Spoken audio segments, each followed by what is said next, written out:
Bienvenidos a la Escuela Sabática Universitaria. Qué bendición poder saludarte. Queremos agradecerles porque han estado visitando nuestro sitio escuelasabaticauniversitaria.org. Recuerden que allí ustedes podrán encontrar herramientas que les ayudarán en el estudio de la palabra de Dios. Qué interesante es este trimestre. Apacienta mis ovejas es el título general de esta lección.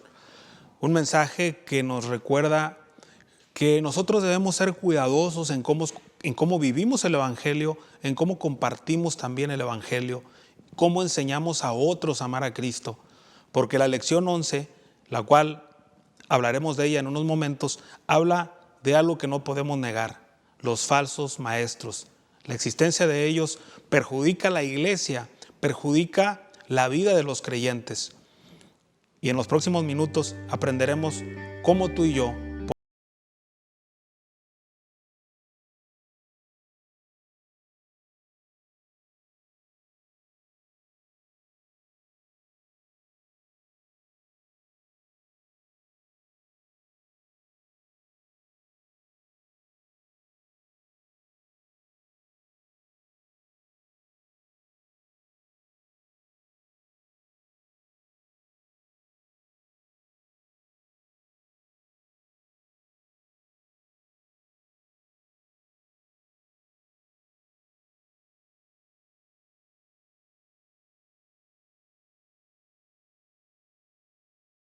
y empezaré, como es costumbre ya, con mi lado derecho, izquierdo en sus pantallas. Hola, ¿qué tal? Mi nombre es Daniel Ramírez Llera. Soy estudiante del cuarto año de la Facultad de Teología y me da mucho gusto estar aquí con ustedes. Bienvenido, Daniel. Muchas gracias. Que estés con nosotros. Gracias. De mi lado izquierdo. Muchas gracias. Mi nombre es Jacqueline Lozano Rivera. Soy originaria de Veracruz. Trabajo en el Departamento de Promoción y Reclutamiento de aquí de la Universidad de Montemorelos. Muy contenta también de estar maestra. aquí. Un gusto tenerla aquí. Muchas gracias. Mi nombre es Juan Carlos Aguilar, soy estudiante del quinto año de Medicina. Soy originario de Huimanguillo, Tabasco, pero vivo en la ciudad de Chetumal. Bienvenido, Juan Carlos. Muchas gracias. ¿Qué te parece, Daniel, si antes de iniciar con el estudio puedes guiarnos en oración? Claro que sí. Oramos. Querido Padre, queremos darte muchas gracias. Esta semana hemos enriquecido nuestra vida espiritual estudiando una lección más. Y al comentar lo que aprendimos a través de los falsos profetas, suplicamos, Señor, que tú nos guíes. Ayúdanos y que tu Espíritu Santo nos siga llevando a la verdad. Lo pedimos en el nombre de Jesús. Amén. Amén, Señor. Gracias, Daniel. Bueno, lo he mencionado en la oración. El título de esta semana es Falsos Maestros. Y ampliando un poquito, pues, lo que aparece en el Evangelio de Mateo: falsos profetas, falsos cristos, falsos maestros. La lección es muy interesante. El cristianismo siempre ha tenido dificultades, pero a veces las amenazas internas son más peligrosas, Daniel. Así es. Y podríamos pensar que pues, el cristianismo cuando nació no iba a tener ningún problema, ¿no? Porque estamos hablando, cuando se escribe la carta de Pedro, la primera y la segunda epístola de Pedro, es el año alrededor de 60, 65 después de Cristo, y nosotros podríamos pensar, ¿y qué problemas había en ese momento? Pero había grandes problemas, personas que estaban enseñando falsas doctrinas, incluso herejías, y que estaban llevando a los nuevos conversos a abandonar la fe que ya habían tomado para sí mismos, ¿no? Y esto era un grave problema para ellos y para la iglesia también. Hay algunas preguntas muy interesantes, Juan Carlos y maestra Jacqueline. ¿Cuáles fueron algunas de estas enseñanzas de las que estaba advirtiendo Pedro? ¿Cómo reaccionó Pedro ante ellas? ¿Y qué lecciones podemos aprender de sus advertencias para nosotros hoy al enfrentar también amenazas desde nuestra iglesia, Daniel?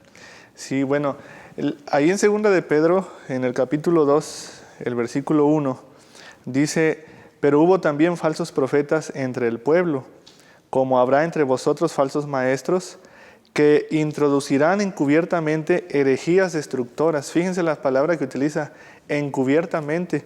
Y luego dice que aún negarán al Señor que los rescató, atrayendo sobre sí mismos destrucción repentina. Ellos no eran personas que andaban haciendo estragos así visibles, no mataban, simplemente de manera muy sutil combinaban verdad con error, lo enseñaban a la iglesia y hacían que las personas que habían aceptado el Evangelio se alejaran de su Salvador de una forma errónea. Les proponían libertad en Cristo, pero más que libertad era un estilo de libertinaje, ¿no? Sí, antes de comentar un poquito más qué eran las cosas que ellos enseñaban o hacían, hay algo que para nosotros es muy importante porque trae una multitud de beneficios y es la libertad que nos da Cristo Jesús. Conocerás la verdad y la verdad os libertará. Pero si habláramos un poquito de esa libertad, ¿de qué nos libra Jesús? ¿Cuál es esa libertad que nos da?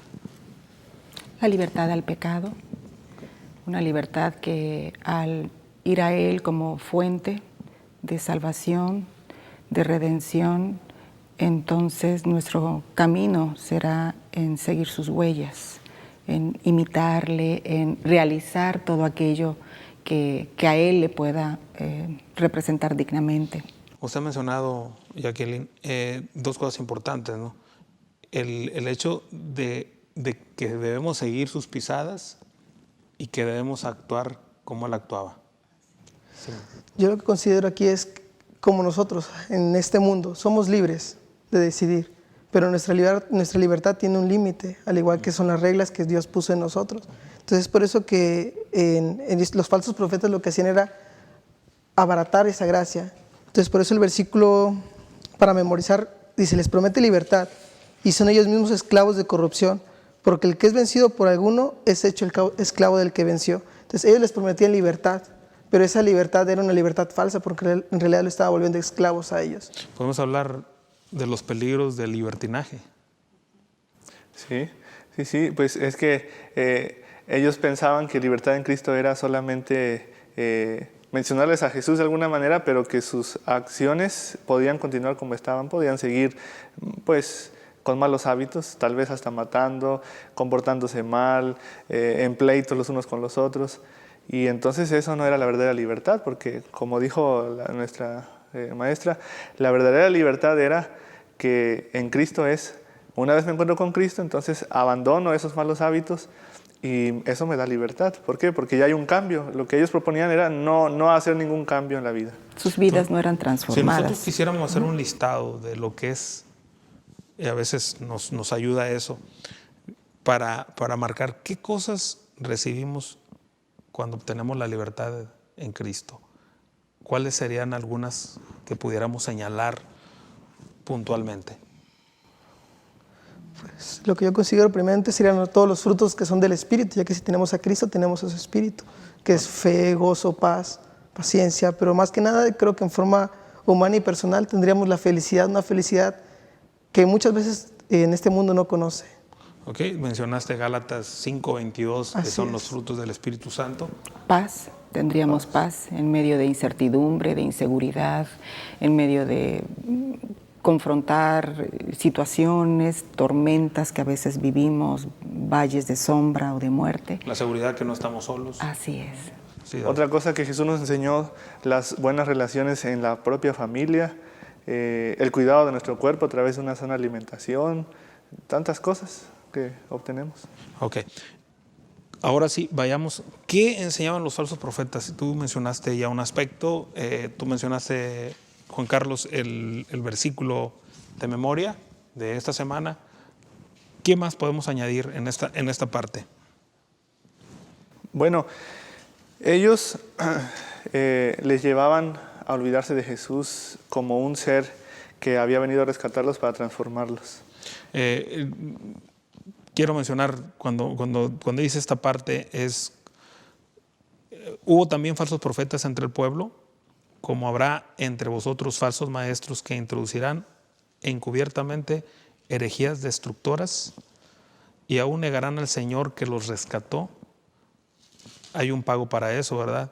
Atrayendo sobre sí mismos destrucción repentina, y muchos seguirán sus disoluciones, por causa de los cuales el camino de la verdad será blasfemado, y por avaricia harán mercadería de vosotros con palabras fingidas.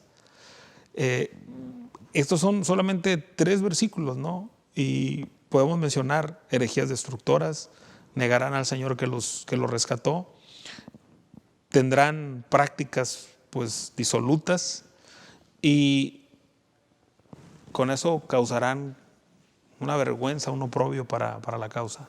Y el versículo ahí mismo, el versículo 10 y 11 siguen hablando de que vivían en los frutos de la carne e incluso llegaban a cuestionar la autoridad y sobre todo la autoridad espiritual. Y ese era un grave problema, ¿no? Sí, madre. Se convertían de una manera atrevida en ser rebeldes a un orden superior en este caso. En estos tiempos, pues estas advertencias son también para nuestro tiempo. La parte del domingo hace una pregunta también debido a la reacción de Pedro contra estas falsas enseñanzas. ¿Qué debería decirnos esto acerca de cuán importante es la verdad? ¿Cómo podemos protegernos contra cualquier y todo intento de introducir falsas doctrinas en la iglesia? Tan importante que Pedro se dio la tarea de escribir sus 2 cartas. ¿Cómo enfrentarlos en este tiempo? ¿Cómo evitar? Yo creo que la mejor forma de enfrentar un problema es conociendo tus verdades doctrinas, teniendo las doctrinas bases de la iglesia en nuestro corazón y tener una manera de cómo aprenderlas de forma firme. Nuestra comunión diaria con Dios, esa relación íntima de manera que nos permita estar en esa seguridad de que nuestra vida está al control de Dios. Quiero hacer una pregunta ahorita que tú mencionabas la importancia de las doctrinas. Eres joven, tienes que 21 años. 22. 22 años. ¿Cómo ayudarle a los jóvenes a entender la importancia de la sana doctrina? ¿Qué tenemos que hacer para que los muchachos, las chicas de este tiempo en la iglesia entiendan que ir a la iglesia no es solamente a estar sentado, no solamente escuchar una buena conversación, un buen tema, sino también la importancia de la sana doctrina? Sí, pues esta fue una de las cosas que analizamos esta semana, ¿no? Y nos veíamos que el involucrarnos activamente en las actividades de la iglesia nos ayudará para resguardar nuestra vida de malas influencias. ¿Cómo nos involucramos?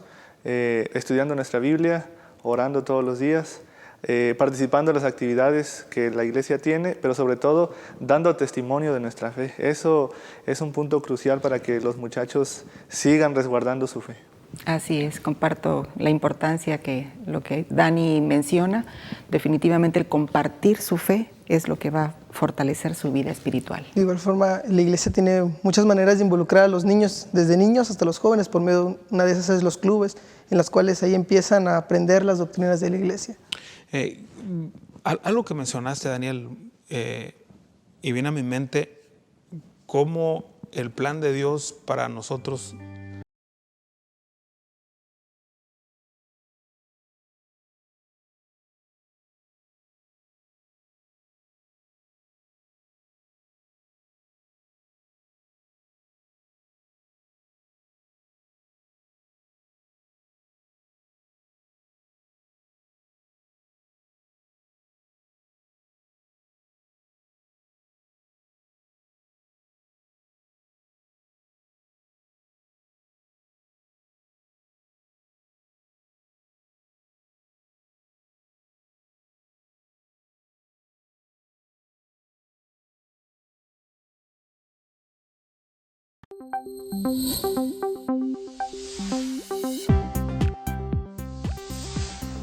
Si tú, al igual que yo, sientes que los mejores recuerdos son aquellos que vivimos en familia, es tiempo para que empieces a hacer de ella un verdadero espacio de comunión con Cristo y con los demás.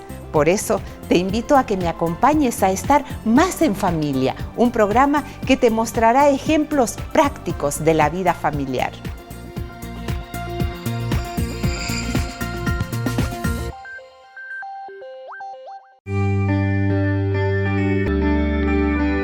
Gracias por permanecer con nosotros. Estamos en Escuela Sabática Universitaria. Jacqueline, Juan Carlos y Daniel, antes de irnos al corte, mencionaba que las cosas con el Señor, lo más profundo, lo más valioso que pueda existir en el universo, son dadas a través de su Espíritu Santo de una manera muy simple y sencilla al más pequeño hasta el mayor de edad. El Señor nos motiva a que estudiemos la palabra, que oremos y compartamos. Pareciera una receta tan simple, y es muy simple, pero pareciera que la gente de hoy espera que otros estudien la Biblia por ellos. Sí. Cierto. Sí, pues, y es nuestra labor, ¿no? Es tan bonito exponerse al texto bíblico todos los días y encontrar, por ejemplo, cuando Jesús multiplicó el pan y los pescadillos que llevaban, cuando había más de 5,000 personas ahí. Y la pregunta es, ¿cómo un niño o un joven puede leer esa historia, no? Pues así, y nosotros la podemos ayudar a narrársela y él se puede dar cuenta ahí cómo Jesús, cómo Dios, nuestro Dios, se interesa por las cosas incluso hasta pequeñas de la vida. Sí. Como ese día poder comer algo. Sí, Juan Carlos. Yo creo que pues, es muy importante lo que usted dice, pastor, que es que nosotros tengamos una comunión personal con Dios. Estamos acostumbrados muchas veces a que otras personas hagan nuestro trabajo, pero es necesario que nosotros tengamos una relación personal con Dios, así como cuando uno tiene una amiga especial, necesita dedicarle tiempo para conocerla y llevarse mejor. Al igual como ustedes casados, necesita conocer a su esposo. Entonces es necesario que nosotros conozcamos a ese Dios por una forma personal.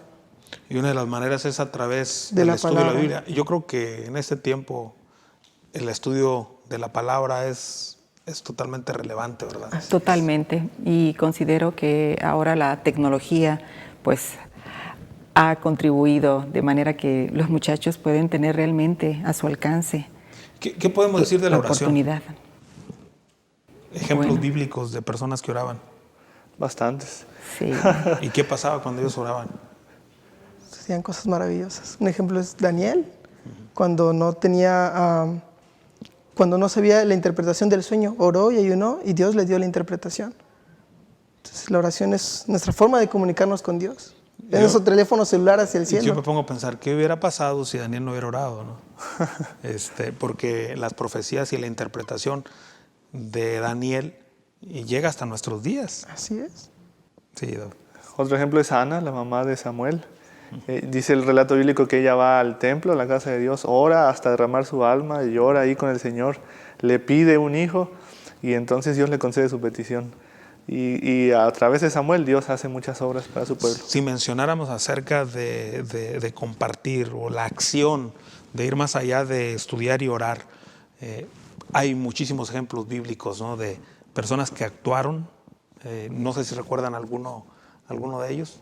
La sierva del capitán de Naamán, ella compartió su fe al siervo Naamán y ella incluso de compartir su fe obtuvo un beneficio, por así decirlo.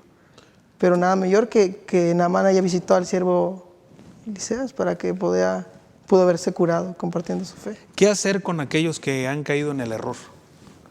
Bueno, definitivamente tendremos que seguirles ayudando, ¿no? Dios nos llama a que nos ayudemos los unos a los otros. Hemos visto que nadie está ya exento, ni es un producto ya terminado en cuanto al carácter y que nunca se va a equivocar, sino que todos vamos avanzando y Dios nos pide que cuando uno caiga, los demás vayamos y lo levantemos. Y si yo caigo, los demás vengan y me ayuden, y de esa manera es el plan de Dios. Sí. Como en ese amor de familia, si alguno de nuestros seres queridos está en una situación difícil, sufre, está triste, nosotros compartimos ese mismo sentir. De esa manera también en la iglesia debiera de dolernos que algún miembro ha caído y rescatarlo, apoyarle, fortalecerlo, que él considere que en el amor de la familia en Cristo, él puede continuar adelante en su andar. ¿Cómo enfrentar el error? ¿Cómo enfrentar al que está enseñando una doctrina falsa? Porque así como Pedro presenta lo que los falsos maestros estaban enseñando, ¿cómo enfrentarlo, no? Uh-huh. Pues esta semana aprendimos que Dios tiene bajo su control a las personas de esta naturaleza que hacen tropezar a otros, digamos. Y esta semana aprendimos historias, por ejemplo, que se citan del Antiguo Testamento como el diluvio, cuando Dios destruye a la humanidad, no sin antes haberles predicado durante 120 años a través de Noé, de que ellos podían acceder a un arrepentimiento y la gracia estaba disponible para ellos. Otro ejemplo es el de Sodoma y Gomorra, donde solamente sale Lot y sus 2 hijas, aunque su esposa venía también, sin embargo voltea y ahí quedó convertida en estatua de sal. Los temas que vimos esta semana nos enseñan que si seguimos en ese camino de mal, incluso enseñando a otros distorsiones de la Biblia, pues en el futuro vendrá juicio, vendrá destrucción, y es lo que no queremos, ¿no? Yo creo que hay un punto importante que resaltar en ese texto, en las frases que acaba de decir mi compañero Dani, que es que Dios va a llegar, va a haber un juicio, pero siempre sus hijos van a salir libres. Creo que es algo que hay que resaltar. Hago la pregunta cómo enfrentarlos, porque recordemos que este es un conflicto entre el bien y el mal, y nosotros estamos del lado del Señor. El enemigo va a utilizar diferentes instrumentos para desviar nuestra atención, para atacarnos, para tratar de destruirnos.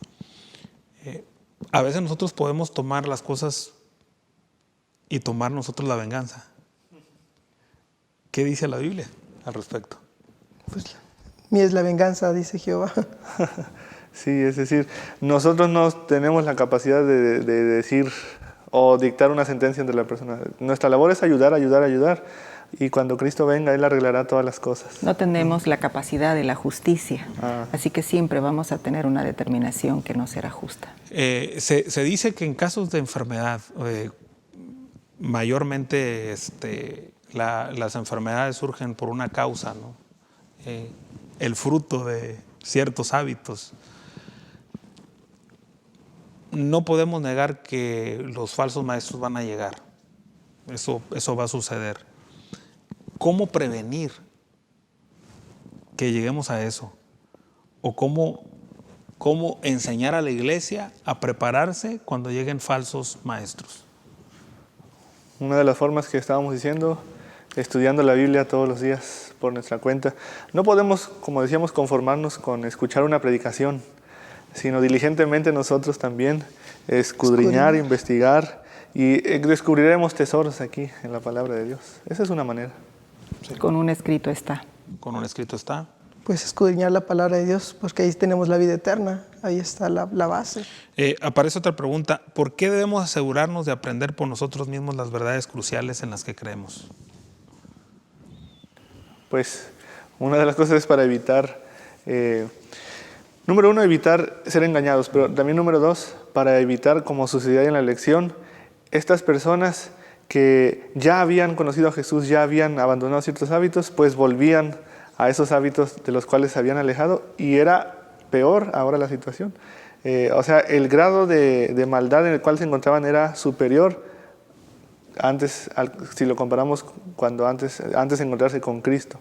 Entonces, por eso es importante evitarlo, para no aumentar el grado de maldad.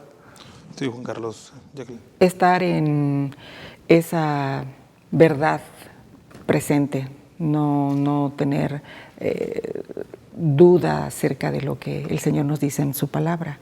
Entonces, lo que Daniel comenta acerca de ese estudio diligente de manera individual me va a permitir estar realmente resguardada. Creo que es muy importante, igual forma, la lección recalca que hay que crear nuevos hábitos a los que anteriores se tenía. Si anteriormente teníamos un hábito que sabíamos que nos llevaba mal, un hábito de perdición, reemplazarlo por un hábito que nos lleva hacia Dios, un hábito espiritual. Que la casa no esté vacía. Ajá. ¿Verdad? Exacto. Sino que la llenemos de cosas buenas. Cosas buenas, exactamente.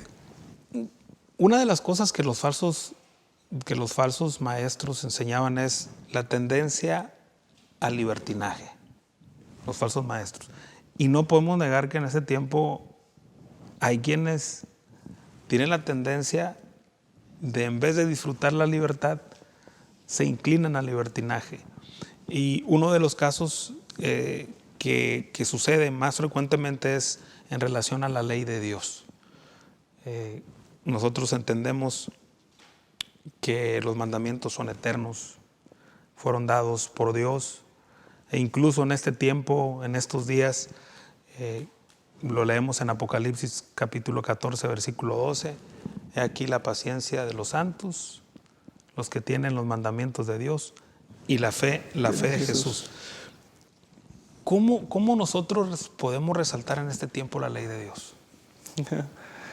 Ese es un punto... Como un salvaguarda al libertinaje. Sí, un punto muy importante porque en nuestros días lo que menos se quiere es autoridad. Y entonces, como pueblo de Dios, tenemos que tener cuidado porque dentro de los 10 mandamientos se encuentra uno especialmente que ha sido modificado por falsos maestros, sí, que es el 4º mandamiento, en donde se observa el día sábado como día de reposo. Bueno, en algunos casos le han cambiado el nombre al día. Ajá. Y en otros casos lo han eliminado de la ley de Dios. Totalmente, ¿verdad? Y ahí encontramos entonces, pues, otra vez la presencia de falsos maestros que nos están llevando a pensar cosas diferentes de lo que es la ley de Dios. Sí. ¿Algún comentario que quieran añadir en esta parte? Definitivamente el hecho de tener en nuestro corazón la ley de Dios y de qué manera darla a conocer va a ser lo distintivo en estos tiempos de fin, ¿no? La ley debe de ser una respuesta del amor que tenemos hacia Dios por lo que hizo en nuestra vida. ¿Cómo nos protege la ley de Dios? Pues lo hemos visto muchas veces, ¿no? La ley de Dios es un marco protector, nos ayuda a comportarnos dentro de ciertos límites, de manera tal que no expongamos nuestra integridad física, ni moral, ni espiritual. Sí, porque amo a Dios, amo al prójimo, reconozco a Dios como nuestro creador, no ando robándome las cosas de los demás, y eso incluye mujer, propiedades, todo. Básicamente la ley de Dios es respeto y amor a Dios y respeto y amor a las personas, ¿no? Es una ley que realmente nos ayuda a vivir, ahora sí, en libertad, en paz con los demás. Y con nosotros mismos. Y qué bien es estar bien con uno mismo, ¿verdad? Así es. La tranquilidad y la paz que te da eso, pues no tiene precio. Bueno, queridos amigos, sin duda estas lecciones de 1 y 2 de Pedro, estas cartas maravillosas, son de gran bendición, de gran ayuda en nuestro camino.